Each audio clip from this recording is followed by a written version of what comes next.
So ayun, okay, KGX, kamusta kayong lahat? At sad to say, kahapon, no, panalo sa altcoins, no, panalo sa altcoins yung TA natin sa Telegram. Pi Network, yung short na nakuha yung 6.64, panalo din, no. Maganda yung binaba niya. Kaya lang sa resistance natin, talo tayo, no? So yung 83, yung 86,000, grabe, no? Rejected, umabot hanggang support, no? So kaya medyo hininto muna natin yung copy trading, medyo nasunog tayo kahapon, no? So tiningnan ko muna kasi pahinga, tapos titingnan ko yung chart, tapos magti-TA muna ako ng katiting dun lang sa Telegram group, tapos titingnan ko kung makukuha. Kasi pero I think mukhang kaya naman, no? Yung nakikita ko lang talaga kay BTC, parang medyo naka-downtrend, pero at least magbibigay tayo ng support and resistance para at least hindi tayo ma-fake out, di ba? So, check natin ngayon. So, nakikita ko yung price ni BTC ngayon. So, ang resistance natin kay BTC ngayon, dapat makuha niya yung 84,600. 84,400. No? To 84,600. Ngayon, pag nakuha nila yan, possible kunin ulit yung 85. Okay? Once na makuha niya si 85, dapat ma-break niya si 85,600. And then, pag nakuha niya yun, possible kunin ulit ang 86,000. Okay?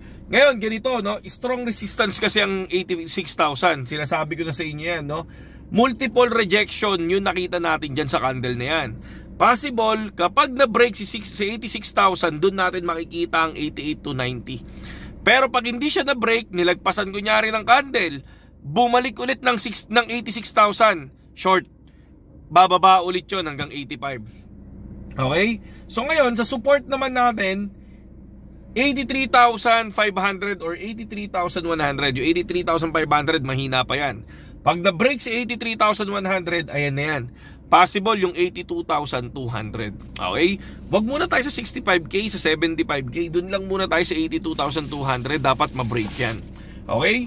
Ngayon, pagdating naman sa Pi Network, no? Pi Network, ang key support natin sa Pi Network, 0.60. Walang papasok ng short position ng hindi 0.60. Okay? So ngayon, pag nag 0.60, possible, baka i-break niya yung major na support natin na 0.40. Okay? So yun yun. Sa resistance naman natin, kailangan ma-break ni Pi Network ang 0.67. Okay? 0.67. Mahinang support kasi si 0.63 and 0.64, no?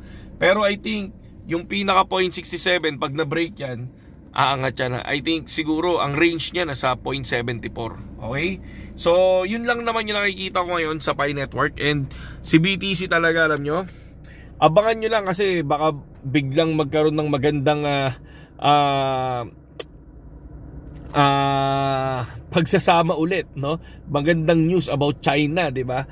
So dapat magkasundo sila ni presidente, no? Medyo doon tayo nangyayari, 'di ba? So pero kapag may magandang ano 'yan, pag may naging good news diyan, I think mag-i-skyrocket, magmo-moonshot ang mga altcoins sa BTC, 'di ba? And sa Ethereum naman, tulad ng sinabi ko, nasa 68% 68% na, no? Yung binaba ni ETH, kaya tulad ng sinabi ko, 60% buying na ako dyan. And then nag-iipon na tayo ulit ng ETH. Ang iipunin kong ETH is hanggang 0.6 ay 6 ETH. No, pag nabuo ko yung ETH na 0.6, stop na ako doon. Maghahanap ulit ako ng mga altcoins na kapag mga bumaba ng mga nasa 60%, 70%, ganyan. BTC kasi, pag bumaba si BTC ng 60, doon pa lang ako bibili. Pero sa ngayon, wala pang 60% si BTC. Okay, nasa 30% pa lang si BTC. Sige, yun lang, KGX. At sa mga gustong pumasok sa Telegram, ang kaiba ng Telegram, meron tayong mga altcoins doon. So 4-0 tayo sa altcoins, no, sa Telegram. And then pinapakita ko doon yung spot ko kung kailan ako bumibili, mga kapatid. Okay? Saludo sa inyong lahat.